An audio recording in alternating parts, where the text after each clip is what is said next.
Con el perdón de ustedes los voy a hacer famosos. No quería decirles que yo soy muy chismoso. El chismesazo. Ya, mijo, ya. Oh, es increíble, ¿eh? Es increíble. Y la gente se resiste, fíjate. Expulsaron a más de 1.000 personas y ya somos cerca nuevamente de 2.000 personas. Y vuelven a expulsar a 300 personas y así estamos en este ida y vuelta. Les pido que por favor refresquen nuevamente nuestra señal de YouTube, recarguen y vuelvan a ingresar, ¿de acuerdo? Compartan muchísimo. Nuestra señal de YouTube en este momento está siendo atacada, seguramente por el gobierno nacional, porque es el gobierno el que está involucrado en una serie de delitos con su máximo representante, el señor Daniel Noboa, y hoy vamos a referirnos a estos temas. Así que compartan, denle like, interaccionen con nosotros y si quieren contribuir con este espacio y este medio de comunicación, pues bienvenido sea. Mis queridos chochólogos, desde el exilio, les quiero comentar, detallar y ratificar todas las irregularidades que hemos encontrado, hemos hallado en esta séptima entrega del especial El ADN del narcotráfico. Así que póngase las pilas, por favor, porque se viene. Salazar y Noboa esconden el asesinato de Villavicencio, encubren el asesinato de Villavicencio, tapiñan el asesinato de Villavicencio. Vamos a ver. El día de ayer un testimonio sacudió al país entero y conmovió a la mayoría de ecuatorianos. Algo que era un run run de pasillos se terminó convirtiendo en una realidad. La ex esposa de Fernando Villavicencio, la señora Verónica Zarauz, se pronunció y reveló que Diana Salazar Méndez, la fiscal de la Nación ecuatoriana, la utilizó para incriminar al correísmo en el asesinato de Fernando Villavicencio. Sí, la candidata presidencial, el candidato presidencial que había sido asesinado en manos de su custodia policial. Y hasta la fecha no existe un solo representante, un solo responsable, ¿sí? Solo representante de las bandas delictivas y un responsable intelectual del magnicidio de Villavicencio. Miremos y escuchemos. Que fluya. Soy Verónica Zarauz. Quiero denunciar ante el país y la comunidad internacional un acto de encubrimiento entre la fiscal general Diana Salazar y el presidente Daniel Noboa, quienes están dejando en total impunidad el asesinato y magnicidio de mi esposo Fernando Villavicencio, ocurrido en agosto del 2023, días antes de la primera vuelta electoral en las pasadas elecciones. No puedo ni debo quedarme callada. Más allá del dolor e indignación que siento, puedo afirmar que he sido víctima de una manipulación institucional y que el caso de Fernando ha sido utilizado como arma política. La fiscal general del Estado, abusando de la confianza que yo tenía en ella, me mintió una semana antes de la segunda vuelta electoral de las pasadas elecciones, cuando ella me presionó a señalar en mis redes sociales como responsable del crimen de mi esposo a Rafael Correa, supuestamente en base en el testimonio de un testigo protegido. Todo fue falso, me engañaron vilmente. Aquí la verdad. Cuando pude tener acceso al testimonio completo, quedé horrorizada. Lo que escuché fue una burda mentira, un falso positivo construido por la Fiscalía para fabricar culpables y encubrir a los verdaderos responsables. Quiero decir con absoluta claridad que detrás del asesinato de Fernando no solamente está la política, sino el narcotráfico, altos mandos de la Policía Nacional y poderes financieros que lavan dinero sucio en el Ecuador. Denuncio una complicidad perversa entre la fiscal general y el presidente Daniel Noboa. Ellos han sellado un pacto de silencio para proteger a los responsables. Fue acordado esto en la ciudad de Guayaquil en el año 2023 para garantizar esta impunidad a las estructuras criminales que operan dentro del Estado. Me ha quedado claro que ni Diana Salazar ni Daniel Noboa van a permitir que se sepa la verdad. Sospecho que son parte del siniestro entramado que envuelve el caso de mi esposo. Ni mis hijos ni yo encontraremos justicia con ellos. Después de esta denuncia pública, sé que estamos en grave riesgo y en total estado de indefensión. Basta de proteger al narcotráfico, basta de complicidad criminal entre los llamados a defender la verdad e impartir justicia. Este es un crimen de Estado y ya es hora que el país conozca la verdad. Muy bien. Creo que he sido uno de los periodistas que más ha investigado el magnicidio de Fernando Villavicencio. Hemos presentado en varias ocasiones especiales relacionados con la pregunta, con el enigma. ¿Quién mató a Fernando Villavicencio?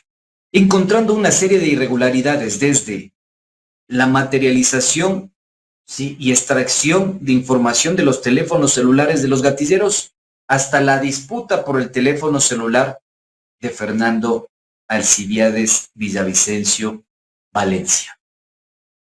Esto es importante decirlo, porque lo que plantea Zarauz, no porque sea Zarauz, no porque sea la esposa de Fernando Villavicencio, a mí me tiene que generar una legitimidad informativa.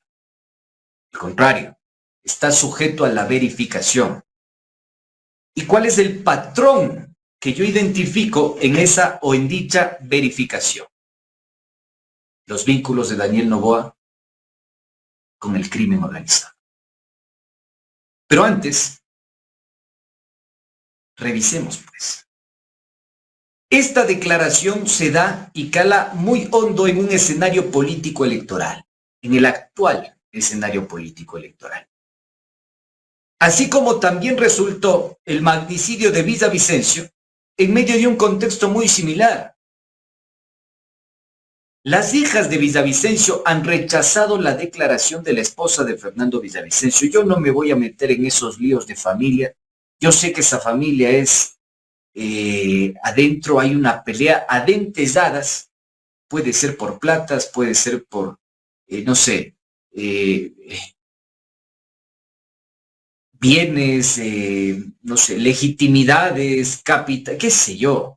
Pero estoy consciente de que existe una disputa a dentes dadas dentro de esa. Policías buenos, policías malos, pero policías al fin.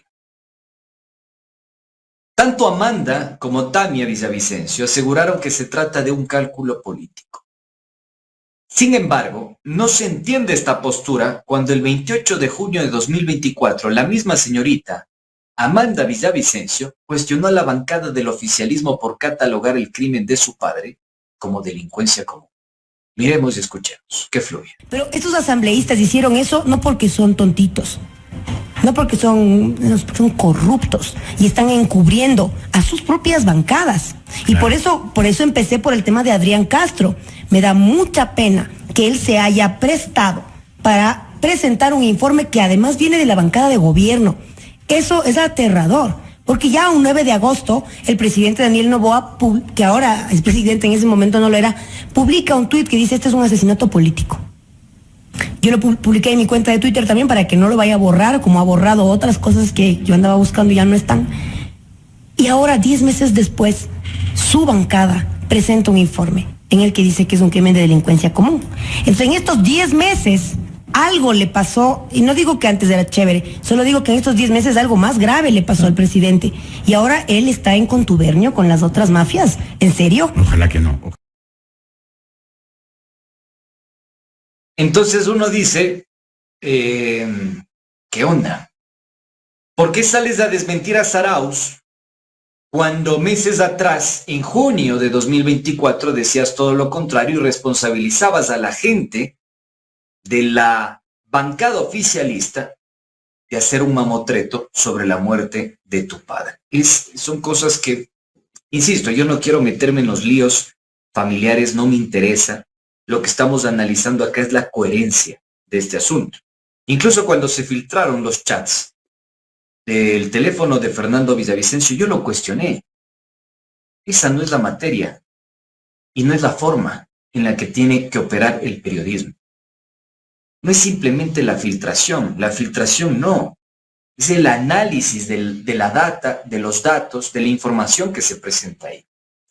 Y obviamos una serie de relaciones alrededor de Fernando Villavicencio que podrían estar involucradas de manera directa con el magnicidio, o al menos con una especie de secuestro. Lo pongo entre comillas, porque ya todos saben la calaña de Villavicencio, pero lo pongo entre comillas, el potencial secuestro que pudo haber vivido dentro de esa organización Construye y Gente Buena. Entonces uno dice, ¿cómo puede ser posible que hoy la señora Amanda Villavicencio discrepe con el pronunciamiento de la esposa de Fernando Villavicencio? Y la pregunta sigue ahí. ¿Quién mató a Don Villa? Y apreciemos pues cómo se abren las posibilidades de la responsabilidad intelectual de su asesinato. Y no me parece descabellado lo que plantea Zarauz, porque cuando uno analiza el expediente, y fui el primer periodista en acceder al expediente del asesinato de Villavicencio, y analiza la cápsula de seguridad que dio la Policía Nacional y la formación diamante que dio la Policía Nacional a la cápsula, ¿sí?, de movilización de Fernando Villavicencio, va a encontrar horrores y barbaridades. Yo digo, el cabrito Saraguro Chamba hubiese hecho un mejor trabajo. Entonces hay una omisión tremenda y terrible. Y después una serie de irregularidades, ¿no? Como terminan deteniendo a los gatilleros y después todos terminan siendo asesinados y son asesinados en manos del Estado, cuando ya se había denunciado que el presidente de la República, o en ese tiempo expresidente de la República, tenía una relación, no él, sino su familia, a través de los seguimientos y la vigilancia que hizo la UCTESI, que después se calificó como el informe León de Troya. Pero nadie regresó a ver el sistema de control bananero y nadie regresó a ver lo que sucedía en los pueblos. Y aquí hay que darle el crédito a Villavicencio, el único que dijo lo que estaba sucediendo en los puertos, que son privados y pertenecen a familias poderosas, fue Don Villa. Dijo eso. No más. No more.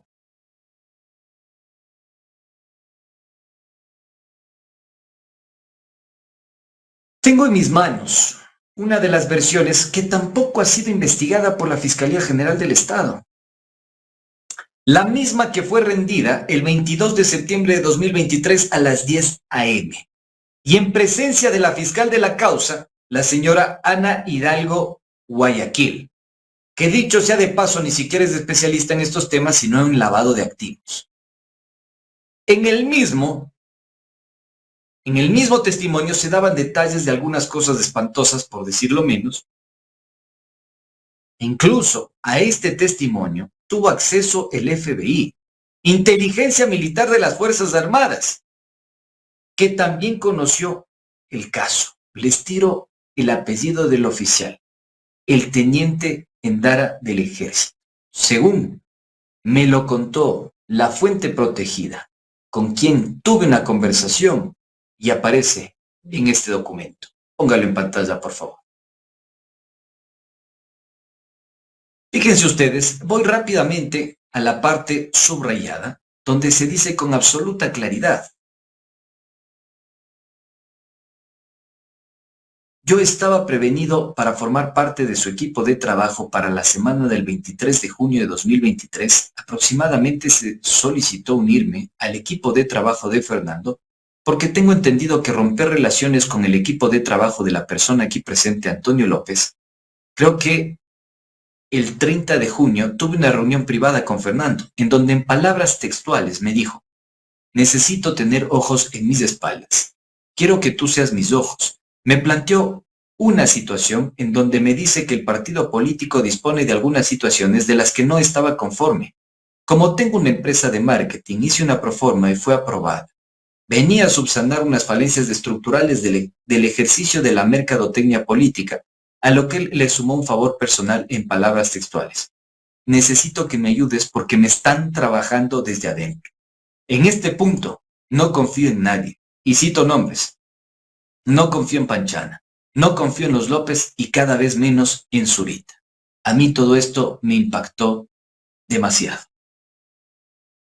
Versión oficial. Versión del ciudadano al que calificaremos como alias Maduro. fuente protegida, que incluso el día que rinde su versión, también es contactado por otros organismos. Esto es increíble y es lapidario al mismo tiempo.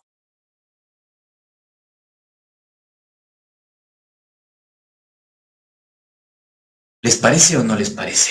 Díganme ustedes, el entorno cercano de Fernando Villavicencio. Y aquí yo pregunto, Azurita Basurita, ¿por qué no cuenta, pues, sobre el conflicto que se generó en el edificio Point entre personas armadas del equipo de Villavicencio que no formaban parte de la estructura de seguridad de este sujeto y también de la estructura de seguridad de alias Maduro, gran amigo de Fernando Villavicencio? ¿Por qué digo esto? Porque resulta que en el equipo de campaña de Fernando Villavicencio habían personas extremadamente conflictivas y que tenían problemas con el otro equipo de Fernando Villavicencio.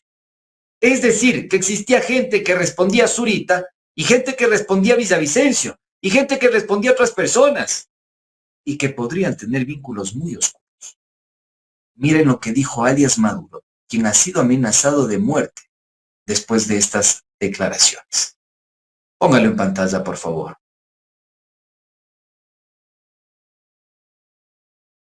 Nuevamente voy a la parte que está subrayada y si me ayuda agrandándola, mi querido DJJ, perfecto. Miren esto. Creo que fue miércoles o jueves, el ciudadano Antonio López, en compañía de César Gonzaga y un grupo de unas 5 o 6 personas más, se acercó a mí, a amedrentarme, arrojándome atropellos nuevamente. Cabe destacar que César Gonzaga, cuando yo sé, y lo verifiqué luego con el personal de seguridad, portaba un arma. Eso fue en el edificio Point en Guayaquil. Se acercaron a agredirme, incitarme, a irme a los golpes. Me mantuve en la compostura y la situación no escaló. A mí eso me pareció una bandera roja. Y al ver a personas del equipo armadas, se me hizo raro al ver estas prácticas. Me parece que el día siguiente estábamos en Manta. De nuevo el señor Antonio López, quien está presente desde un auto negro con chofer y guardaespaldas, bajó el vidrio haciéndome gestos amenazantes. Yo estaba viendo un patrón en la conducta de resolver los asuntos. Conversó con Fernando: mira, yo no voy más a territorio. Entiendo que necesites de mí, pero no voy a exponer a mí, a mi hijo y esposa, quienes trabajan conmigo, mi socio. Yo no soy para este nivel de toxicidad y conflictos. Me replegué. Me mantuve en el piso 3 del edificio de la sede, una sede alternativa a la vuelta de ese viaje. Sostuve esta reunión con Fernando. Él llama a Cristian Zurita para que trate de lidiar ciertas situaciones. Y las palabras textuales en esa llamada: yo estaba al lado de Fernando. Yo no confío en esta gente, refiriéndose a Antonio López. No sé qué quieren a cambio y qué va a pasar si yo llego al poder. Para ese momento yo no había hecho presencia en el edificio. ¿Por qué es esto importante? Porque el señor o los señores López gestionaron un fondo importante en la ciudad de Manta con el Agustín Intriago, alcalde asesinado también. Otro magnicidio. ¿Correcto?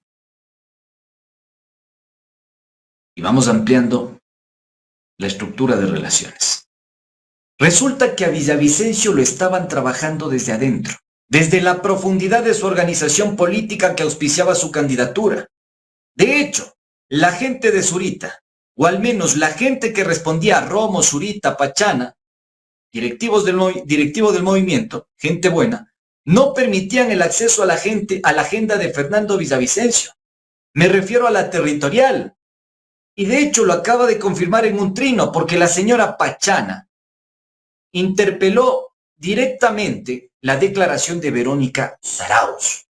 Son personas que no han sido investigadas por la Fiscalía General del Estado.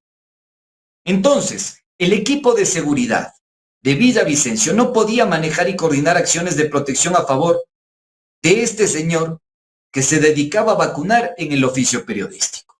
El señor Fernando Villavicencio, digamos las cosas como son.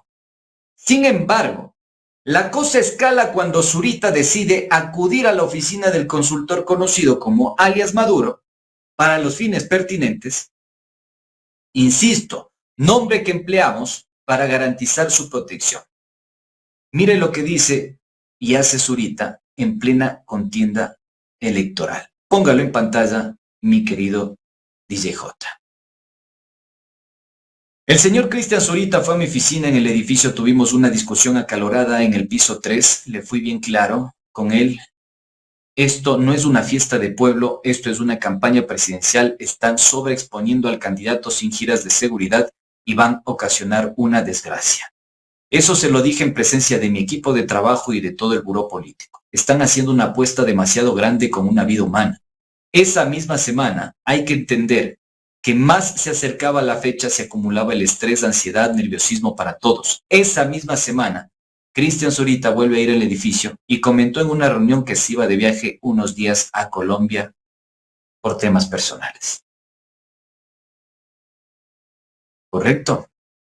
Habían sido alertados.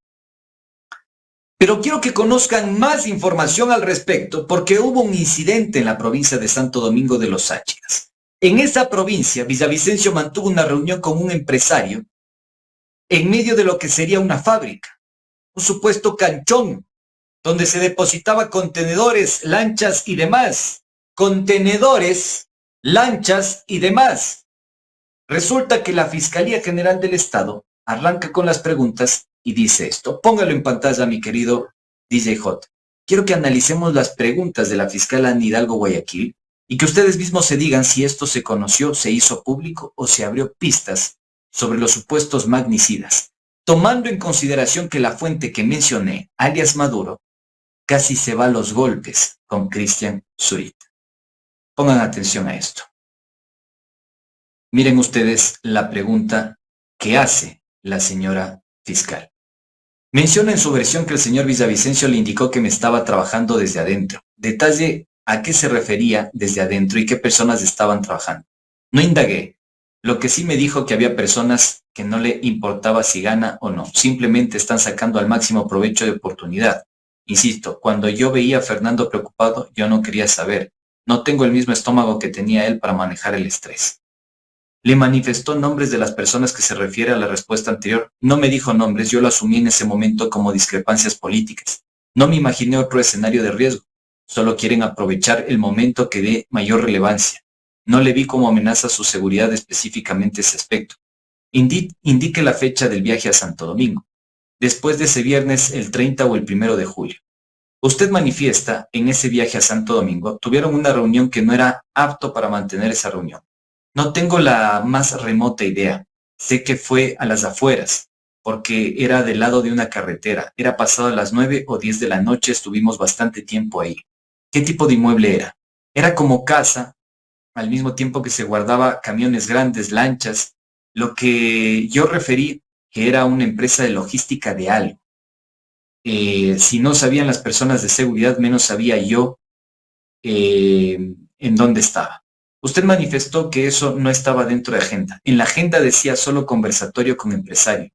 No refería nada más. De hecho, la señora Janet Santos se molestó mucho y empezaron a discutir. Ella se sentía insegura en ese lugar. Yo me empecé a preocupar por la reacción del capitán Cristian. Si él estaba preocupado, esto es cosa seria. Yo también estaba preocupado, tratando de entender qué estaba pasando. Capaz y Fernando, con Wellington, no habían discutido así como ver la preocupación del capitán. Ahí yo entendí que estábamos en riesgo. ¿Qué personas se encontraban en esa reunión? De ese grupo de personas, no sé quiénes estaban. Aproximadamente como unas 24 personas en la mesa. Al lugar llegaron muchos vehículos. Janet Santos, una persona que es mi socio, Wellington García, Cristian Ceballos, Cristian Zurita, Jorge Trujillo, los hermanos Cañizares, no recuerdo más nombres. Un lugar, un espacio físico que estaría guardando contenedores no fue importante para la señora Ana Hidalgo Guayaquil. ¿Por qué no recordamos cuando el señor Zurita hacía sus cantaletas por el teléfono celular de Fernando Villavicencio? ¿Por qué nunca dijo que estos impases existieron? ¿Y por qué nunca dijo que la confianza de Fernando Villavicencio prácticamente se había perdido. Miremos y escuchemos. Que fluya. Vamos con respecto a estos una hechos. consulta, ¿qué se sabe del celular del señor Villavicencio? El teléfono de Fernando Villavicencio no tiene absolutamente nada que ver en este tema. Yo ya quiero ser enfático y dejar de hablar de este tema porque hace demasiado ruido. El teléfono de Fernando Villavicencio no es parte de la investigación, no será parte de la investigación, se la mantendrá bajo el total condiciones de seguridad y nadie debe hablar de ese tema porque es el tema privado, el tema de la vida de integridad personal de Fernando Villavicencio y no es un tema de investigación. No mataron a Fernando por su teléfono, no tiene nada que ver con las investigaciones. Ese tema para nosotros está zanjado, no tenemos que decir absolutamente nada más que se respete la intimidad de él, de sus hijos, de su familia. ¿Se dan cuenta? Y es que el problema central de este asunto es la impunidad cuando hay tantas aristas abiertas para investigar. Que existe, la impunidad que existe frente a este hecho. Algo con lo que coincide plenamente la propia Amanda Villavicencio tan solo 5 meses atrás. Coincidía plenamente la hija de Fernando Villavicencio tan solo 5 meses atrás. El problema de raíz se llama Lady Diana Salazar Méndez. Miremos y escuchemos. Que fluya. Ni siquiera se hizo una reconstrucción de los hechos. Esa sola pista nos hace saber que hay corrupción. ¿Y quién está encubriendo? ¿Por qué la superheroína de la justicia, Diana Salazar, está encubriendo esto? El otro día en una entrevista Carlos Vera me decía, es que es para tu seguridad. Yo decía, yo sabré cómo me cuido. Usted dígame la verdad. Eso es lo que necesito. ¿Ustedes creen que la fiscalía va por un buen camino? No, porque no me han dicho nada. ¿Cómo puedo saber si va por buen camino? Si no me han dicho nada. Me han puesto reserva sobre reserva. ¿Sabes lo que es eso? Es como una figura que ni siquiera existe, pero ya no es solo información reservada. Es reserva sobre reserva. Se llama doble reserva. Doble silencio en la investigación de mi padre. ¿Cuándo la van a sacar? ¿En qué momento político les parece conveniente sacar esta información?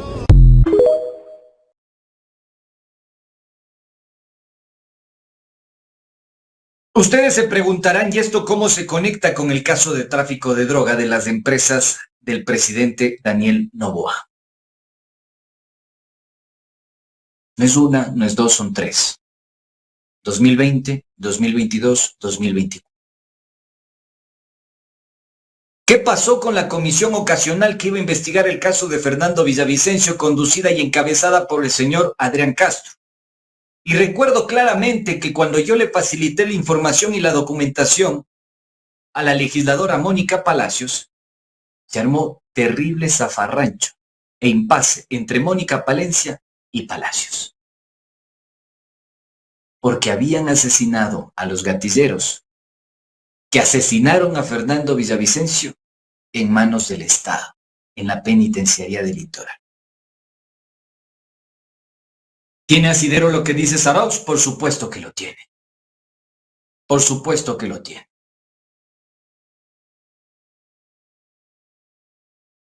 ¿En manos de quién estaba el sistema penitenciario en la época en la que terminan siendo asesinados los gatilleros?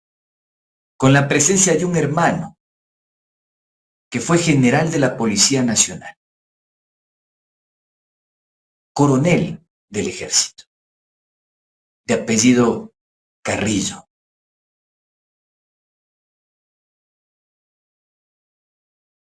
¿Y saben cómo se conecta este caso? Pues muy simple, a través de la impunidad que también existe en otros casos. Por Dios, entiendan esto. Los casos de tráfico de cocaína de las compañías de Noboa, de Daniel Noboa y de su familia, Noboa Trading, Transmavo, Blasti, etcétera, etcétera, son casos que fueron judicializados y en los que la fiscalía no actuó e identificó a los responsables. Como por ejemplo, la solicitud de archivo que fue aceptada por el juez Edgar Macías Guerra y cuyo fiscal es el mismo que dejó en libertad a uno de los criminales más peligrosos de los choneros, Junior Roldán, alias JR. Póngalo en pantalla, mi querido DJ J. Díganme ustedes si estas son casualidades o no. Y a pesar de que sigan boicoteando la señal de este programa, de este medio de comunicación y de este servidor, créanme que se van a enterar de la verdad. Que lo siguen haciendo. Ahí está el archivo de la causa del primer tráfico de cocaína de Noboa Trading en el año 2020. Por ahí algún despistado me decía, pero ¿qué necesidad le hace al presidente de la República? Muy simple, la necesidad económica. ¿Y sabes por qué? Porque mandar un cargamento con 12,000 cajas de banano a Croacia le representa $109,000. Pero mandar apenas 166 kilos de cocaína en ese mismo cargamento a Croacia podría representarle $40 millones. O la investigación sobre el caso Petro Noboa, del que también tiene conocimiento la Fiscalía General del Estado, empresa de la familia del presidente, del hermano del presidente puntualmente, que en un solo día despachó un total de 56,356 galones de combustible, pese a que el área de almacenamiento sumaba un total de 40,000 galones. Es decir, que nadie sabe y nadie supo y nadie sabrá con la fiscal actual de dónde salieron los 16,300 galones. ¿Por qué la señora Diana Salazar no le dice al país que la zona de influencia en la que se asienta o donde se asienta esta gasolinera de los Noboa es territorio de los choneros? Lo que decía Topic hace un momento, la troncal, aquí fue asesinado el día de ayer un capitán de la policía. De hecho, el Triunfo, que es la ciudad exacta donde se asienta Petro Noboa SAS, si no lo sabían, era el domicilio y lugar de nacimiento de Junior Roldán, el cabecilla de las Águilas, brazo armado de los choneros y asesinado en el departamento de Antioquia, en Colombia. En esa zona de influencia, el robo de combustible, los pinchazos y las operaciones de la mafia son usuales, comunes y corrientes. En esa zona fueron hallados los cuerpos, los cadáveres de los niños de las Malvinas de Guayaquil, mutilados, quemados, con disparos en la cabeza. La gasolinera Petro Noboa se encuentra en la zona de influencia por la que atraviesan las tuberías del poliducto Pascuales Cuenca, infraestructura del Estado que despacha combustible al sur del país. ¿No sabía, señora fiscal Diana Salazar Méndez, que el combustible sirve para las operaciones de la mafia y el crimen organizado? ¿No sabía que hay elementos del Ejército y la Policía Nacional involucrados en esto? Porque en el Ecuador hemos facilitado la construcción de un sistema para la exportación de cocaína y el lavado de activos. De hecho, Petro Noboa está a tan solo 4.8 kilómetros de distancia de una tubería en la comunidad El Capullo, en la ciudad del Triunfo. Lugar donde le gustaba jugar al billar a Junior Roldán, alias JR, líder de las Águilas, brazo armado de los choneros. Según un informe de la propia empresa pública Petroecuador, al que tuvimos acceso y ha sido presentado en este espacio, se han registrado robos de combustible por más de 8 horas continuas al día. 8 horas continuas al día. En tan solo una longitud de 42 kilómetros de tubería se realizaron 91 perforaciones clandestinas en 2024. Y no lo digo yo, lo dice Petroecuador. Póngalo en pantalla, mi querido DJ J. Y frente a toda esta información que ha hecho la señora fiscal Diana Salazar Méndez, absolutamente nada. ¿Por qué? Porque la mafia está muy bien conectada en el territorio ecuatoriano, muy bien relacionada en el territorio ecuatoriano. Así que si me preguntan a mí, por supuesto que le doy credibilidad a las palabras de Zarauz, porque tienen una evidencia y acá la estamos presentando, señoras y señores. Llama la atención que Petro Noboa sea la única de las 13 gasolineras de la ciudad del Triunfo que se extuplique sus ventas sin contar con la capacidad de almacenamiento de combustible. Datitos perturbadores.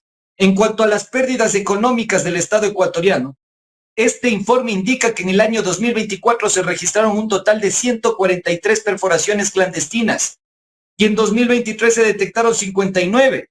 Solo en el mes de octubre de 2024, las perforaciones representaron 418.578 galones perdidos, más de 1.2 millones de dólares. En 2024 las diferencias acumuladas fueron de 14 millones de dólares. ¿Y qué pasa con todo esto, señora Diana Salazar? Sí sabía que al señor Junior Roldán, alias JR, le dio una mano amiga un fiscal que forma parte de su gallada, el señor Sánchez Mera, y que ese fiscal también le dio la mano amiga a Novoa Trading en el año 2020. ¿Y qué pasa? ¿Por qué terminan vendiendo cerca de 4 millones de galones de combustible la compañía Petronovoa justo en la zona de influencia, donde se está saqueando el combustible de los ecuatorianos? Estas son conexiones y aquí hay materialidad de varios delitos. No me digan que no encubren el asesinato de Fernando Villavicencio, porque ustedes forman parte de un grupo de delincuencia organizada. Mis queridos chochólogos, les agradezco infinitamente. El Chochólogo, puro periodismo.